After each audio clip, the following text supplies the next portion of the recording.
just as Dorothy and the Wicked Witch charge at each other, bam! Blowout fight scene. Welcome to another edition of Dumb Facts.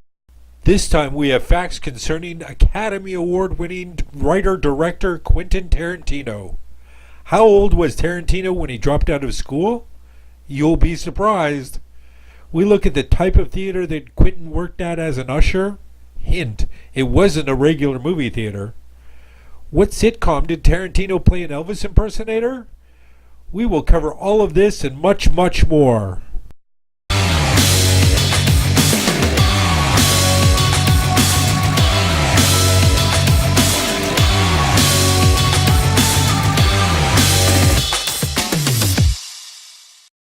Let's start this party right from the beginning.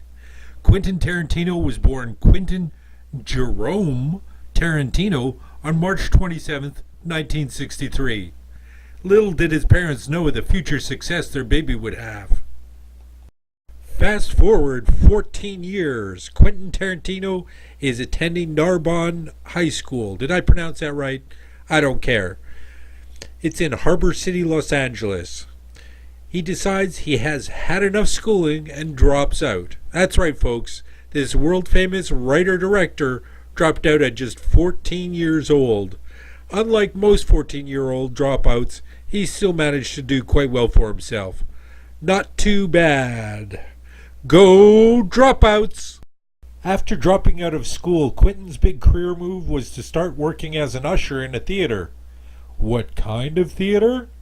This wasn't a theater showing Star Wars. It was a porn theater. He worked at a porn theater in Torrance called the Pussycat Theater, after saying he was older than he truly was. How dumb did they have to be at the Pussycat Theater to hire a 14-year-old? Maybe Tarantino put on those same acting talents that he would display later in his movie roles. Part of the Quentin Tarantino mythos is that he worked for years at a video store because he loved movies so much. Is this a rumor or a myth? I can confirm that he did work as a video store clerk for 5 years.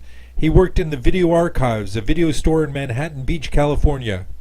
It must have been quite a place because 2 other people that worked there also went on to create movies.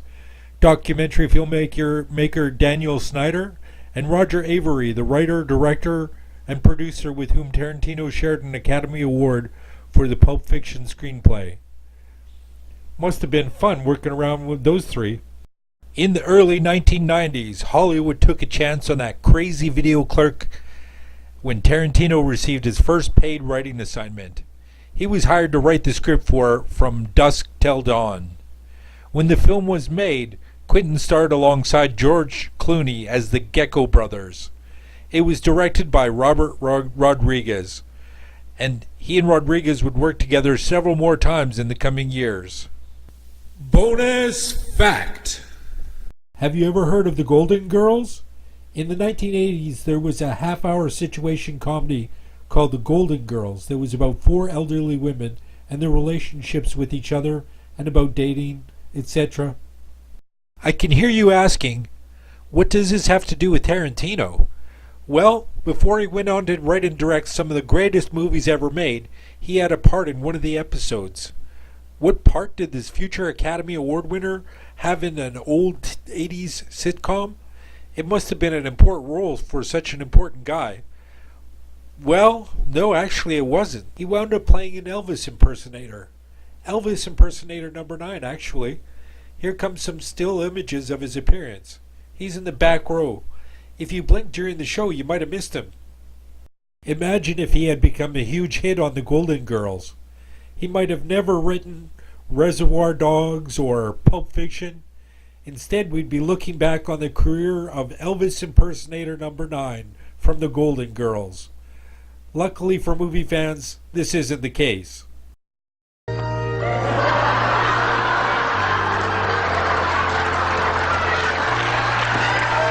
That's it for another edition of Dumb Facts. One other thing, I'll leave you with the humorous clip from the movie From Dusk Till Dawn, where Tarantino's character was mentioned on the news. Enjoy and have a good week. His younger brother, Richard Gecko, a known armed robber and sex offender, pulled off a daring daylight escape.